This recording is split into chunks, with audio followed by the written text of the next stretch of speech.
कदली छेना 10 पुर 10 कोटी मंडा करिबु सतोर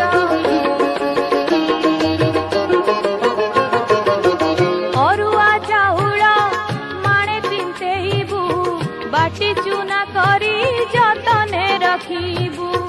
नड़िया कदली छेना 10 पुर 10 कोटी मंडा करिबु सतोर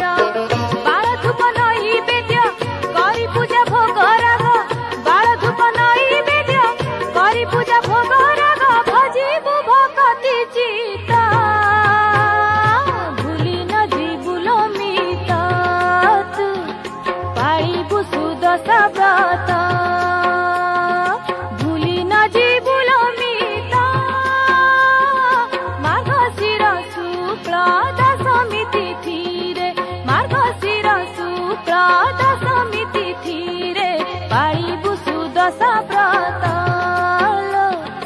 पाइबु सुदशा व्रत।